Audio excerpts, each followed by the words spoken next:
pequena, Aham. em cima. Aí é a hora que ainda chegar. Pronto, né? Pronto. Joia. Bem, pode gravar, Bia. Pronto. Muito bem. Então nós estamos estudando qual o tema mesmo? A autoridade religiosa. Não é isso? Como nós vimos, né, cada denominação, cada movimento religioso tem, no fundo, por trás, a sua autoridade religiosa. Pode ser o Papa, pode ser o Edir Macedo, pode ser o Chico Xavier, pode ser pessoas que nós não ouvimos muito falar, né, como Maruana Brahma ou, né, a Joseph Smith, enfim. Mas sempre tem por trás de um movimento religioso, uma autoridade religiosa, geralmente é um homem, né? Geralmente é alguma coisa que alguém escreveu e que a pessoa considera como igual, superior autoridade à Bíblia, né? Mas como Jesus é o verbo, então ele deve ser a nossa autoridade. E Jesus é a nossa autoridade quando nós submetemos a palavra dele. Então a palavra escrita nos remete à palavra viva, né? E na aula passada nós vimos o quê? Nós vimos, né, que todo mundo considera a Bíblia a palavra de quem? De Deus, né? Mas qual foi o primeiro pecado que todos nós paramos de cometer contra a Bíblia? Não ler, né? Então nessa semana nós lemos um capítulo por dia, foi muito bom, né? Eu não li, não. Alguns leram 2 capítulos por dia. Eu acabei já, João, né? Eu passei para Atos. Tá vendo? Você nem tá adiantado. Atos 6 já. Os dois ficam competindo. Eles ficam competindo, né? Que bom, é uma boa competição essa. Eu queria que a esposa também falasse, vamos competir, e eu sempre ia ganhar, né? Porque eu queria ler mais que ela, né? Claro, né? Mas, né? Então é isso, que bom que nós estamos, né, crescendo nesse sentido, porque realmente, se a Bíblia é a palavra de Deus, quanto mais nós lermos, nós vamos ter essa convicção cada vez maior de que não existe outro livro, né? Esse é o único livro, amém? E nós vimos também na aula passada algumas maneiras erradas das pessoas tratarem a Bíblia, né? Que é, né, usar ela como um móvel, né? Como um bibelô, como um objeto que vai trazer algum fluido, alguma mágica, algum misticismo, e isso é errado, né? Outra ideia, né, é usar a Bíblia, né, na passagem que cair, apontar o dedo, achar que o Espírito Santo vai explicar aquilo, né? E geralmente quando coincide está jóia, quando não coincide, né? Vou tentar de novo. Então não é assim, você tem que descobrir a chave que abre cada, né, pote de tesouro que existe dentro desse grande pote que é a Bíblia, né? E nós vimos também a outra maneira, né, que a pessoa lê uma parte e não lê as outras partes, então ela não entende o quebra-cabeça, né? Se eu tenho só uma peça do quebra-cabeça e não tenho as outras, o que eu faço com aquela? De pouco me serve. Então eu preciso cada vez mais ler a Bíblia para que tudo possa, o conjunto possa se formar, né, do conhecimento, né? O conteúdo do pleno conhecimento de Deus está aí, mas eu preciso encaixar todas as peças, né? E que, né, se a pessoa manda uma carta, você lê a carta toda do jeito que a pessoa quer passar, né? Então nós temos que entender a Bíblia do jeito que Deus quer que nós entendamos, não do nosso próprio maneira, né? E também vimos aquela ideia de que cada um tem a sua opinião, né? E isso é totalmente errado. Deus tem a opinião dele é o que vale para todo mundo, né? Então quando a pessoa passa para a Bíblia, não tem que ver o que ela quer, senão ela fica, né, se auto-enganando o tempo inteiro. Ela precisa ver o que Deus quer, e o que Deus quer para uma pessoa, Ele quer para todas as pessoas da mesma forma. E o alvo, claro, o modelo de toda essa perfeição é Cristo Jesus. E nós vimos também um conceito muito importante que nós devemos ter, né, que é livrar dos preconceitos, né? Então nós crescemos, às vezes crescemos num lar religioso e nossos pais com boa intenção nos passaram aquilo que os avós passaram e assim por diante. toda aquela tradição então vem conosco. Mas a tradição não é superior à Bíblia, a Bíblia é superior à tradição. A tradição não pode julgar a Bíblia, mas a Bíblia pode julgar se a tradição é certa ou errada, se a tradição é de origem divina ou se é mandamento de homens, né? Então aí você vai deixar a tradição de lado, né? E você vai ver o que a Bíblia diz. Vai deixar o preconceito de lado e vai ver o que a Bíblia diz. E à medida que você vai descobrindo a verdade, você vai ver que alguns desses preconceitos são certos, você vai mantê-los, e outros certamente são errados, você vai ficar só com a verdade, desfazendo-se então dos preconceitos, né?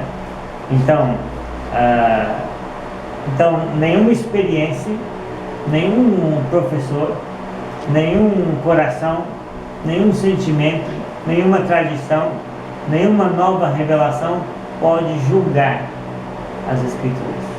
É as Escrituras que vai julgar se a experiência, a tradição, o homem, a emoção ou a nova revelação é de procedência divina. Amém? Então ela julga todas as coisas, mas ela própria não é julgada por ninguém. Amém? Então voltando àquela ideia de que os preconceitos têm que ficar de lado. Enquanto nós sentarmos aqui para estudar a Bíblia, enquanto você ler a sua Bíblia em casa, 1 ou 2 capítulos por dia, você não pode deixar que os preconceitos, as suas próprias ideias já formadas, impeçam você de ver a verdade de Deus. Então a verdade está lá, né? Se você usar seus preconceitos, o que acontece, lembra? Né? Você vai ver cor de rosa, né? Vai ver azul, vai ver de acordo com a lente que você vai colocar, mas aquilo não vai estar na Bíblia, né? Você vai se equivocar. Então precisamos, né, tirar as lentes coloridas e olhar para a Bíblia frente a frente. Amém? Os preconceitos ficam de lado, né? Não jogue fora, né? Porque alguns deles certamente são certos, nós queremos elogiar, concordar, mas o que não é certo nós não podemos deixar que prevaleça, né? Outro conceito importantíssimo é a ideia do conceito de verdade, né? A verdade é objetiva, lógica, coerente, concreta, provável, incontraditável, única e de validade universal. Então, se a Bíblia é verdade, ela é isso.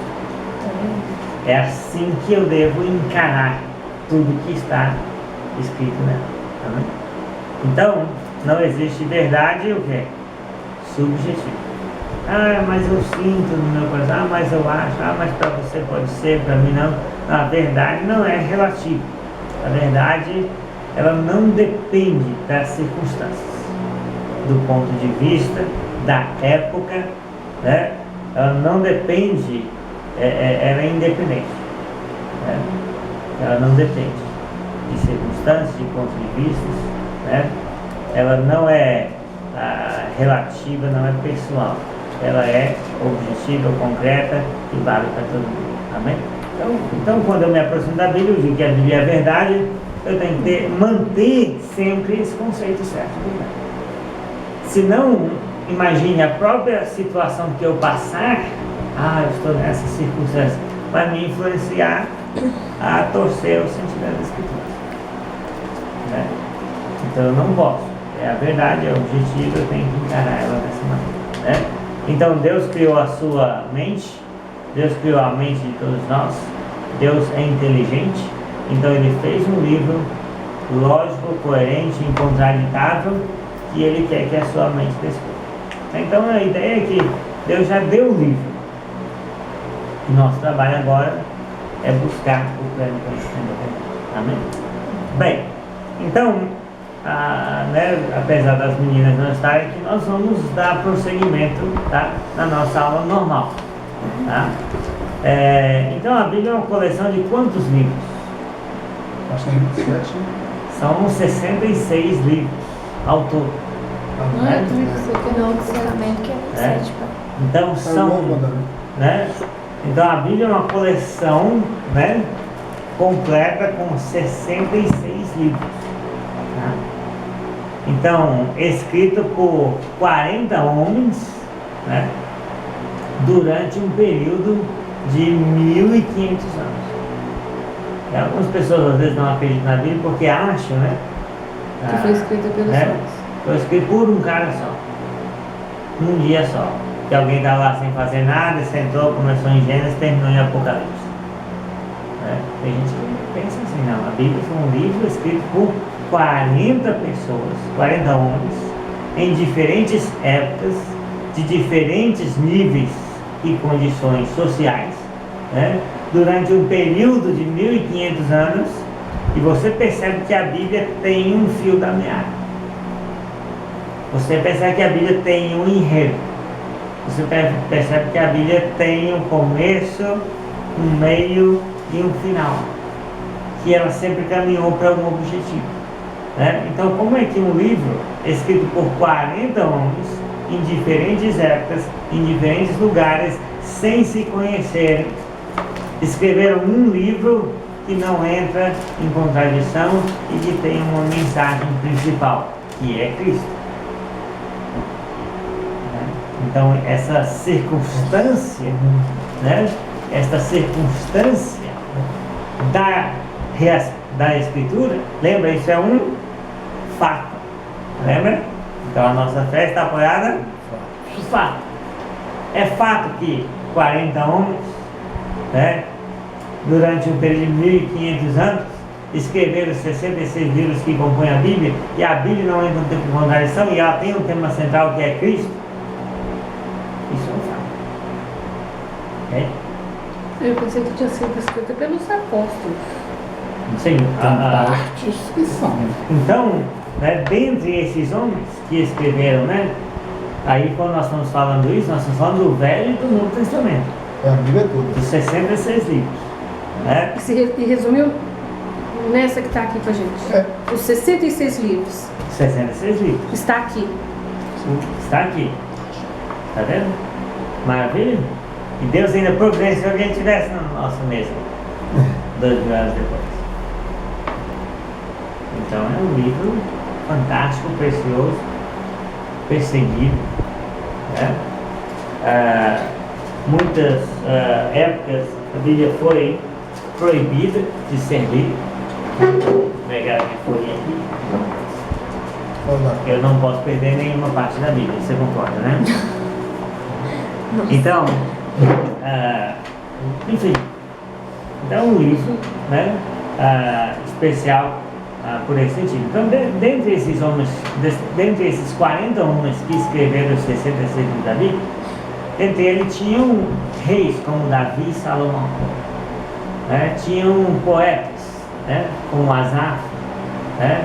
Tinham sábios como Agur, tinha profetas que ficavam no palácio como Isaías, como Daniel, que era um estadista, tinha pastores de ovelhas, colhedores de frutos, e dentre eles os pescadores, os apóstolos, né? Médico, Lucas, cobrador de impostos, Mateus, né? Enfim, está vendo? Então pessoas diferentes, de diferentes épocas, de diferentes lugares, né? Mesmo sem se conhecer, escreveram 66 livros. E eles baseavam em quê?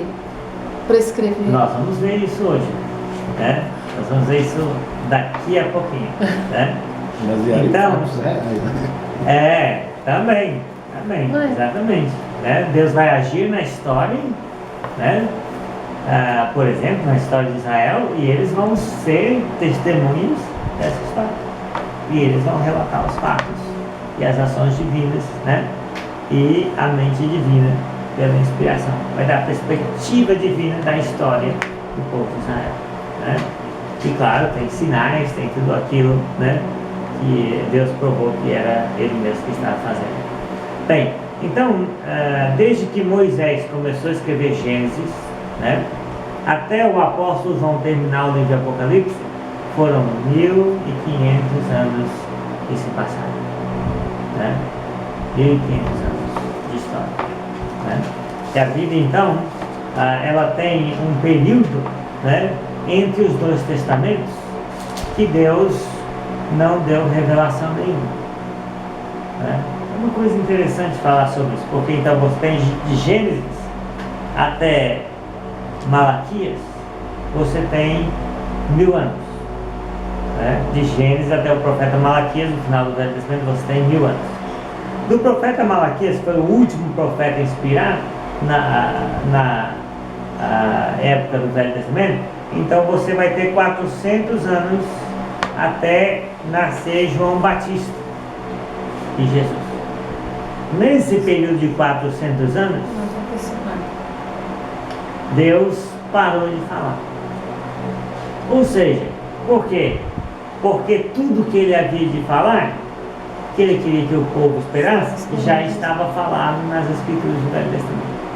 Nesse intervalo ele deixou que o Messias não vinha, né? Sim, então nesse intervalo de 400 e poucos anos, ele então, né, deixou o povo o quê? Dependente das Escrituras e na esperança do cumprimento de todas aquelas promessas. E aí ele ia preparar o mundo, ou preparar os judeus, preparar a plenitude do tempo para cumprir todas aquelas promessas que as Escrituras dos judeus previam, né? Agora, esse fato é importante para nós, né? Porque note bem que nesse período em que Deus não deu revelação nenhuma diretamente aos homens, é porque os homens, no caso dos judeus, já tinham tido revelações suficientes para guardar o plano de Deus. E aí os homens tinham as Escrituras. Tanto é isso importante que na parábola do rico e do mendigo, Jesus diz que Abraão diz para o homem rico no tormento: eles têm Moisés e os profetas, ouçam. Quer dizer, eles têm as Escrituras, que começou a ser escrito por Moisés e continuaram pelos outros profetas, né? Então aí, qual era a esperança dos judeus? As Escrituras. Quando Jesus vai vir, ele não só vai fazer milagres, mas ele vai mostrar quem ele é, apontando para as Escrituras. Então as Escrituras dos judeus se tornam uma referência, né, para que, né, Jesus também arrogue a sua messianidade, né, ser o ungido de Deus. Mas o que é interessante nisso? É que quando Deus parou de falar diretamente aos profetas antigos, de Moisés a Malaquias, ele continuou falando completamente por meio das Escrituras.